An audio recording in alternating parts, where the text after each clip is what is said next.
इलाहाबाद विश्वविद्यालय के जितने भी विद्यार्थी स्कॉलरशिप संबंधित समस्याओं से जूझ रहे हैं, वो बहुत ही तसल्ली के साथ ये वीडियो देखिए। जैसे इंडिया और पाकिस्तान के मैच में ईशान किशन की एक पारी ने मैच को एकतरफा कर दिया था, वैसे मैं आशा करता हूँ, मुझे विश्वास है कि मेरी ये वीडियो आप लोग की स्कॉलरशिप संबंधित जितनी भी समस्या है, उन सबका निदान एक तरफा निकाल कर रख देगी। सबसे पहले देखो, एक चीज मैं बता रहा हूँ, आप लोग को कल ये वीडियो आपने देखी होगी चैनल पे, ठीक है, जिसमें मैंने आप लोग को सस्पेक्ट लिस्ट के बारे में बताया था कि 25 फरवरी लास्ट डेट है। कैंपस कॉलेज जिसका भी नाम इसके लिस्ट के अंतर्गत है, आप लोग अपना जो है संबंधित समस्या से रिलेटेड डॉक्यूमेंट जमा करेंगे और अपना जो है निदान करेंगे।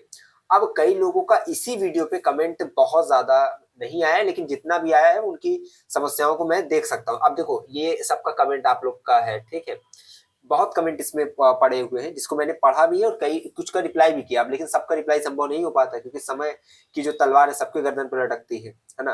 अब आप लोग सबकी सबसे अच्छी चीज है कि आप लोगों ने कमेंट किया। आप जब कमेंट किया है तो मैंने उसे पढ़ा है तो मैं उसी, अब ये मत सोचना कि मैं पूरा पूरा कमेंट का रिप्लाई कर रहा हूँ, नहीं, मैं जो वीडियो बना रहा हूँ ये, इसमें उन सभी को उसका जवाब मिलने वाला है। अब ओवरऑल है क्या, आप लोग के कमेंट्स में अगर मैं देखूं तो आप लोग पूछना क्या चाह रहे हो, है ना।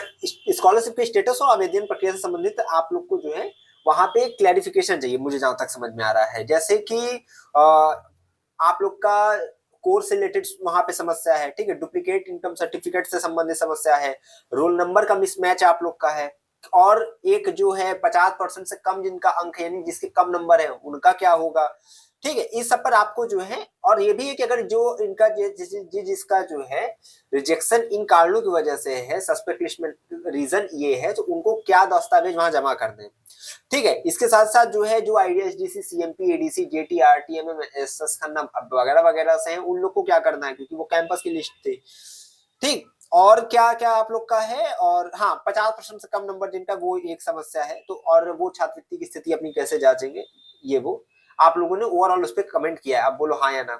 हाँ, मैं ही बोल देता हूँ। अब आपको मैं इस वीडियो में देखो बता रहा हूँ आपको क्या क्या समझाने वाला हूँ मैं। पहली बात कि आपका नाम सस्पेक्ट लिस्ट में क्यों आया, ठीक। जैसे कि कई लोग का होगा ना कि भैया हमने सब चीज सही बोली, तो मेरा नाम सस्पेक्ट लिस्ट में आया क्यों। और कई लोग सस्पेक्ट लिस्ट ही नहीं समझ में आती, वो भी मैं समझाऊंगा इसमें। अब 50% जो अंक है क्या अनिवार्य है स्कॉलरशिप के लिए, और अगर 50% से कम है तो क्या स्कॉलरशिप अब आपकी जो है रिजेक्ट हो जाएगी।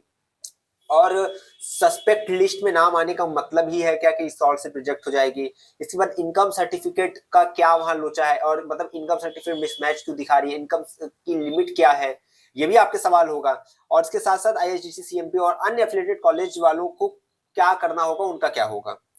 तो अब मैं ये जो चीजें बता रहा हूँ, ये इलाहाबाद विश्वविद्यालय के सभी विद्यार्थियों के लिए तो बहुत ध्यान से देखिएगा, क्योंकि ये ऑफिशियल यूपी स्कॉलरशिप से संबंधित जानकारी जुटाकर मैं ये आपको बता रहा हूँ। अब स्टेप बाय स्टेप समझो। पहली चीज आप लोग को ये समझना है, जो आप लोग सोचते हो ना कि कैंसिल हो जाएगा, रिजेक्ट हो जाएगा, ये वो, इलाहाबाद यूनिवर्सिटी ऐसे हो जाए, पहले आप अपने मन से ये सवाल करिए कि इलाहाबाद विश्वविद्यालय में आप जैसे पढ़ रहे हैं, ठीक है, तो आपको स्कॉलरशिप देगा कौन, यूनिवर्सिटी देगी या यूपी, या जो है आपको वो उत्तर प्रदेश द्वारा मिलता है, ठीक है, यानी गवर्नमेंट द्वारा मिल रहा है कि यूनिवर्सिटी द्वारा। तो आप एक चीज जानते हैं कि आपको वो गवर्नमेंट देती है, यूपी गवर्नमेंट देती है, ठीक। तो ये पूरा जो प्रोसेस होता है स्कॉलरशिप का, उसमें केवल एक पार्ट है यूनिवर्सिटी, जो कि देखो क्या करती, क्या क्या है, वो आपके एप्लीकेशन का वेरिफिकेशन करती है, डाटा का क्रॉस वेरिफिकेशन करती है, और जो डॉक्यूमेंट का वैल्यूएशन करती है। समझ में आ गया। अगर आपके दस्तावेज सब सही हैं, तब वो जो है आपकी स्कॉलरशिप मिलती है, और ये जांचने का जो पूरा प्रोसेस है वो कौन कराता है, वो इलाहाबाद यूनिवर्सिटी करती है, ठीक। अब आगे समझो। स्कॉलरशिप जो है उत्तर प्रदेश द्वारा संचालित कुछ डिपार्टमेंट होते हैं, उनके द्वारा आप लोग को दी जाती है। जैसे कि अगर SC ST का है तो सोशल वेलफेयर डिपार्टमेंट, इसके बाद जो है OBC का है तो आप लोग पता बैकवर्ड क्लास वेलफेयर डिपार्टमेंट, इसके बाद जो है माइनॉरिटी वालों का माइनॉरिटी वेलफेयर डिपार्टमेंट, ठीक है, जनरल वालों का जो है इकोनॉमिकल वीकर सेक्शन। इन सब के तहत जो है आप लोग के डिपार्टमेंट बटे हैं, जहां पे आप लोग की जो है योग्यता और आप लोग की जो सीमाएं निर्धारित की गई, उनके अंतर्गत अगर आप फिट बैठते तो आपको जो स्कॉलरशिप दी जाती है। समझ में आया। आगे अब बताता हूं मैं। अभी तक हमने क्या बताया आपको कि स्कॉलरशिप आपको मिलता कैसे है, और उसमें यूनिवर्सिटी का क्या उसमें रोल रहता है। अब क्या है सस्पेक्ट लिस्ट, कि सस्पेक्ट लिस्ट क्या है, कुछ कारण रहते हैं जिनकी वजह से आपका नाम सस्पेक्ट लिस्ट में आता है, ठीक है। Allahabad university scholarship application verify करती है, ठीक है। जिन एप्लीकेशन में मिसमैच या इनकंसिस्टेंसी मिलती है उन्हें सस्पेक्ट डाटा में डाल दिया जाता है उनका नाम, ठीक। अब इसमें क्या है कि इसमें कुछ रीजंस होते हैं जो कि कॉमन होते हैं। उसमें पहला क्या, इनकम सर्टिफिकेट का मिसमैच होना, मार्कशीट की परसेंटेज जो है मिसमैच होना, रोल नंबर गलत होना, एनरोलमेंट नंबर गलत होना, डुप्लीकेट एप्लीकेशन। कई बार हम क्या करते हैं, एक एप्लीकेशन डाले रहते हैं फिर दूसरा भी डाल देते हैं, इसमें भी आप फंस जाते हो भैया। इसके बाद आधार का मिसमैच, कोर्स ईयर का मिसमैच, कॉलेज कोड का मिसमैच, ठीक है। और अगर बैंक से अगर है एनपीसीआई लिंक, अब देखो एनपीसीआई भी एक प्रोसेस होता है भैया। कई लोगों को एनपीसीआई पता होगा, कुछ को नहीं पता होगा, बहुत ज्यादा परेशानी की बात है। एक बार गूगल करिए एनपीसीआई, बैंक से एनपीसीआई का क्या कैसे लेन देन है, वो आपको समझ में आएगा, ठीक है। तो बैंक से वो भी अगर एनपीसीआई लिंक नहीं है तो वहां पे आपका काम खराब हो जाता है। तो कुछ ये सब रीजन है जिसकी वजह से आप देखते हैं कि आपका नाम सस्पेक्ट लिस्ट में आ जाता है। और लेकिन ध्यान देने वाली बात यह है कि सस्पेक्ट लिस्ट में नाम आ जाने का मतलब ये नहीं है कि आपका स्कॉलरशिप अब नहीं आएगी या रिजेक्ट हो जाएगा फॉर्म, ठीक। इसका मतलब है वेरिफिकेशन रिक्वायर्ड, यानी अभी आपके जो डॉक्यूमेंट्स हैं उसमें सत्यापन की आवश्यकता है। अब वो किसके द्वारा सत्यापित किया जाएगा, विश्वविद्यालय द्वारा। अब क्या है, आप लोग इसके बाद क्या समझना है।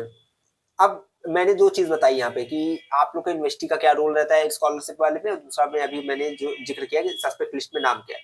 तीसरा जो कि आप लोग के सवाल, ये देखो आपके सवाल के अंतर्गत ही मैं ये सब बता रहा हूँ। तीसरा जो है कि 50% अंक अनिवार्य है कि नहीं, इसके लिए देखो ऑफिशियल रूल के अनुसार क्या होती है, मतलब यूपी स्कॉलरशिप जब चाहिए होती है, जैसे जो भी फॉर्म भरता है तो उसकी जो रिक्वायरमेंट होती है उसमें एक चीज लिखी होती है कि आप पिछली कक्षा आप उत्तीर्ण होना चाहिए, बस पास होने चाहिए, ठीक है। सभी कैटेगरीज के लिए यूनिवर्सल 50% मिनिमम जो है मार्क्स अनिवार्य नहीं किया गया है, ये चीज ध्यान रखिएगा। लेकिन ध्यान देने वाली ये बात ये है कि कुछ प्रोफेशनल कोर्सेज में अलग अलग क्राइटेरिया हो सकता है, कुछ स्कीम्स में मिनिमम मार्क्स कंडीशन लागू हो सकती है। डाटा एंट्री मिस्टेक्स होने पर परसेंटेज मिसमैच दिख सकता है आपको, कहाँ पे, अपनी मतलब सस्पेक्ट लिस्ट में ऐसी आपको सस्पेक्ट रीजन दिख सकता है कि अगर हो सकता है आपका डाटा मिसमैच हो रहा है वहां पे। इसलिए सिर्फ 50% से कम होने के कारण आपका ऑटोमेटिक रिजेक्शन नहीं होता जब तक कि स्पेसिफिक स्कीम रूल लागू न हो। समझ में आया आपके। तो आपको करना क्या, अगर 50% से कम वाला अगर आपके सिस्टम आ रहा है तो आपको अपनी मार्कशीट रीवेरीफाई करनी है, ठीक है। वहां पे वापस अपना उसको दस्तावेज के साथ जोड़कर उनको दीजिए। इसके बाद पोर्टल पर आप सही परसेंटेज चेक कर लीजिए कि आपका क्या है, सही अपलोड हुआ था कि नहीं हुआ था। तीसरी जो आखिरी चीज है, आपको स्कॉलरशिप सेल से कंफर्मेशन लेनी है कि सर हमारा ऐसा ऐसा है, क्या हमारे कोर्स में ऐसी कोई है, और नहीं है तो फिर हमारा जो है फिर हम एलिजिबल है, और फिर हमारा जो है आप दोबारा सत्यापित करिए। ये चीज है, समझ में आया। 50% से कम जिनका लटका था। अब इसके आगे आपका जो है वो इनकम संबंधित समस्या, इनकम सर्टिफिकेट संबंधित समस्या है। पहली बात देखो, पिताजी का इनकम सर्टिफिकेट लगाना है। अगर आपने अपना लगाया है तो भैया आपका बेड़ा गर्क है, आप अपना पिताजी का लगाइए वहां पे, ठीक। इनकम सर्टिफिकेट आप पिताजी का लगाएंगे हो जाएगा। कई लोग का इनकम अपना ही लगाएंगे लेकिन फिर भी कुछ मैच है तो भैया हो सकता है इनकम सर्टिफिकेट नंबर आपने गलत भर दिया, उसको आप देखिए। और कुछ हो सकता है कि इनकम आपकी बहुत ज्यादा एक्सीड हो उसमें, ठीक है। यानी यूपी स्कॉलरशिप में इनकम लिमिट बहुत महत्वपूर्ण होती है।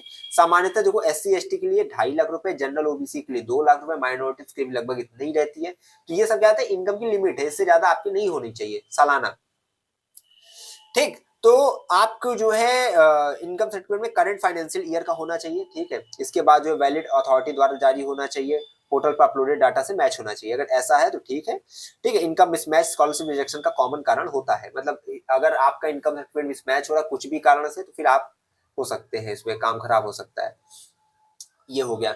इसके बाद आपके क्वेश्चंस क्या आ रहे हैं कि किन कारणों से स्कॉलरशिप आपका रिजेक्ट हो सकती है। जैसे अभी तो मैंने बताया कि ये चीज है। तो पहला, आपकी इनकम लिमिट एक्सीड होना, यानी कि आपका जो जो यूपी स्कॉलरशिप मांगते हैं उससे ज्यादा अगर आपकी इनकम है इनकम सर्टिफिकेट द्वारा बताई जाए तो आपकी जो रिजेक्ट हो जाएगी। बैंक अकाउंट का एनपीसीआई जो है सीडिंग इशू अगर है तो वो भी, आधार का mismatch, duplicate application, document incomplete, institution not recognised, उसके बाद वेरिफिकेशन पेंडिंग रह जाना, डेडलाइन मिस करना। इसलिए डॉक्यूमेंट कंप्लीट और करेक्ट होना बहुत जरूरी है, समझे आप।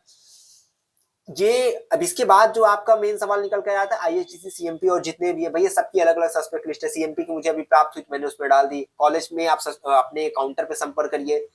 स्कॉलरशिप के हर चीज देखो आप लोग को हम लोग से नहीं प्राप्त हो पाएगी, कुछ कुछ चीजों के लिए आपको खुद भी प्रयास करना पड़ेगा, है।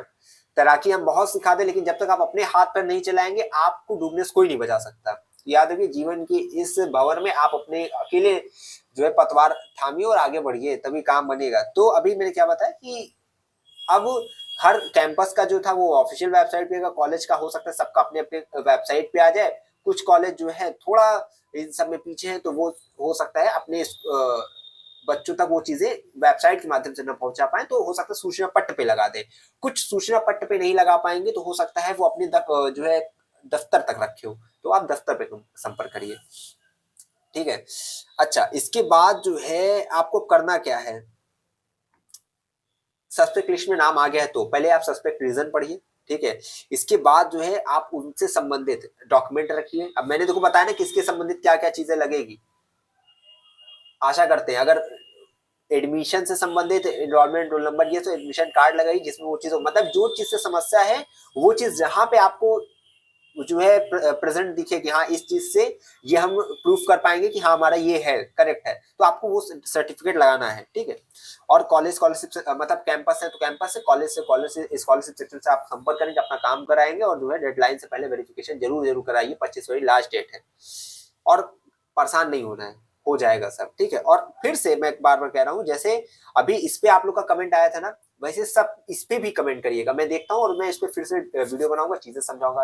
आखिर हम आपके लिए आपको नहीं समझाएंगे जाएंगे, है ना, जानते हो बेफालतू की वीडियो चैनल पे आती नहीं है, आप ही लोग के काम की वीडियो आएगी। और हाँ, एक सवाल है कि कब आएगी स्कॉलरशिप, तो भैया देखो वित्तीय वर्ष स्टार्ट हो तो उसके अंतर्गत सबकी आने लगती है, मार्च के बाद ही, मतलब होली के बाद ही सब स्कॉलरशिप आना स्टार्ट होती है। ठीक। Thank you so much to all of you. अब लिखिए कोई कमेंट जो अगर समझ में आए आपको। Thank you.